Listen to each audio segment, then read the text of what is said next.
may pinagawa na Pioneer Stereo Amplifier SE-88002. Yung may-ari nito yung regular customer ko, lagi nagpapagawa sa akin ng amplifier. Vintage na klase ito ng amplifier, 1970s. Dati ko na rin itong ginawa, yung dating SU niya ito lang, wala siyang power.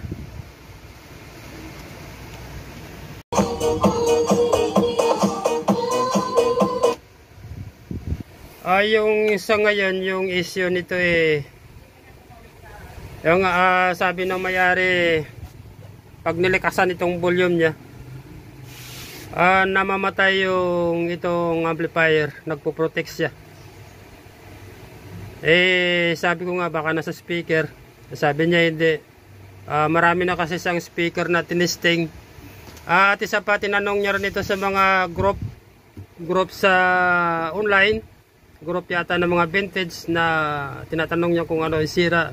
Yung maraming nagsasabi na maaaring speaker. Pero gintry niya ng mga ibang speaker, ganun pa rin. Ganun pa rin ang sira niya. Pag nilakasan siya, pag lampas lang ng number 3, namamatay itong kusang nag-off itong amplifier.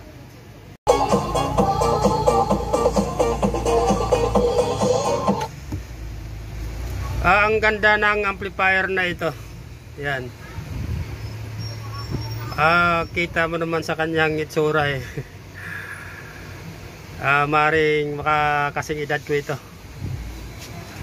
Ito pala yung kanyang laman sa loob. Malalaki yung kanyang mga wire. Ito yung kanyang transformer. Gumagamit pa siya ng AI core, 2 maaaring ito sa left, ito yung sa right. Apat din yung kanyang capacitor, maaaring ito para dito, para dito sa kabila. Nakaseparate yung power supply ng left and right channel. Ito yung kanyang mga OBD, toppers. Ganon din dito sa kabila. Yan. Ito naman yung kanyang mga tune control, ang lalaki. Yan. Ang tibay nito. Umabot ng 50 years, buhay na buhay pa.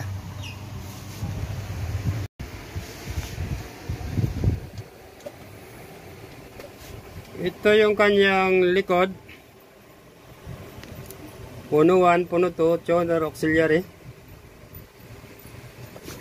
110 na klase ng amplifier ito. 100 volts, 50 Hz, 60 Hz, 150 watts. Ito yung kabitan ng kanyang mga speaker. Guys, yan. Lagi pinapalala ng amplifier mula pa pala noon yung impedance load na kinakabit natin sa speaker. Hanggang ngayon pinapalala pa rin yan, na hindi tayo pwede lalampas sa maximum and minimum limit na impedance ng amplifier. Pag ganitong issue na pag malakas ang volume, nag-off siya, maraming kasing cause na dahilan, maaaring mismatch na speaker. Kaya lang sinabi ng may-ari yung ang dami na sang speaker na kinabit. At isa pa yung dating sealer nito, sinasabi niya na pag malakas daw yung volume, nag-off siya. Kaya lang siyempre yung kaibigan ko yung nakabili, yung sinasabi rin ng dating sealer. Pag ganitong trouble, dito tayo mag-concentrate, guys. Ito sa kanyang speaker protect, yung relay section. Kita ba? Yan, yung kanyang relay section. Diyan tayo mag-concentrate. Kailangan natin buksan yung ilalim nya. Ito yung ilalim ng amplifier. Lalaki na kanyang mga wire. Ito guys, yung paa ng ating relay. Hindi ako napansin nyo, minarkahan ko na kaagad yan. Ito yung nanggagaling sa ating main amp.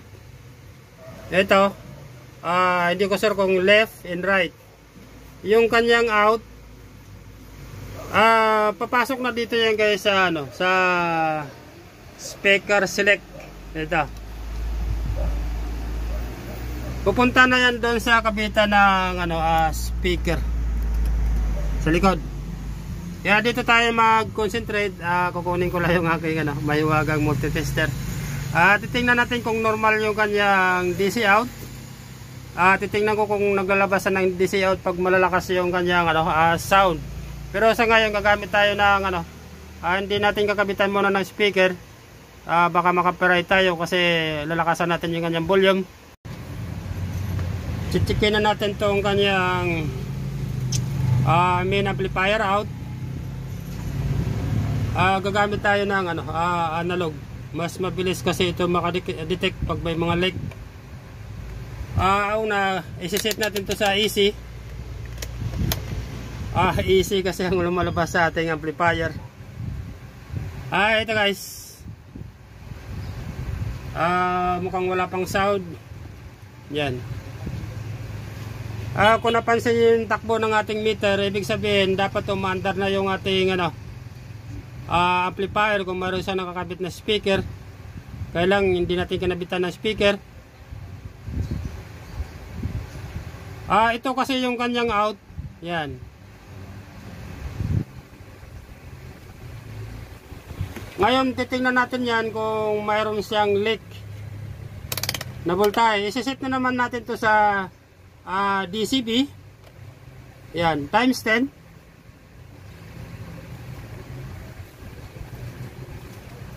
Halos wala tayong madetect na voltahe. Naka more than 50% na yung volume ng ating amplifier. Mayroon siyang masyadong maliit na voltahe na nakarehistro. Ay point something lang siya.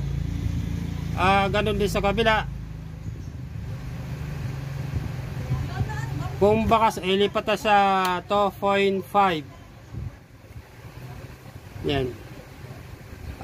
Pansinin nyo yung kanyang takbo. Yan. Naka more than 50% na yung kanyang volume. Halos pumapalo lang siya ng 2.5. Hindi siya umabot ng less than 1 volt yung kanyang DC out.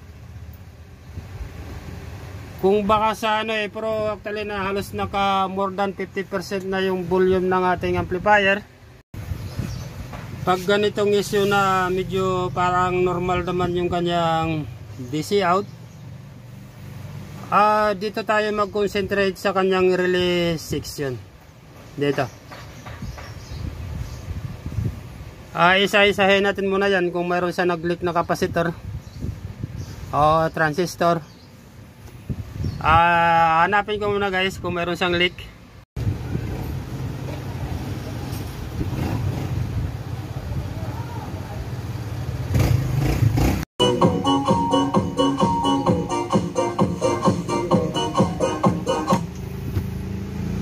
Nahuli din natin guys yung sira niya. Sira itong mga transistor. Yung nandito na portion na ito. Ito sa kabila. Ano kasi ito? Nasa relay section. Ibig sabihin yung signal na nagaling dito sa out ng ating amplifier papasok dito. Yan. Pag may ma-detect sa na kunting lang, magsa-shut off kasi yung ating amplifier. Yan nga, nagpalit tayo ng itong mga transistor na maliit. Okay na to guys. Tungtuhan na yung may-ari nito. Hanggang dito lang muna siguro. Sana may kuha kayo na kunting idea sa pag-trouble nitong vintage na amplifier.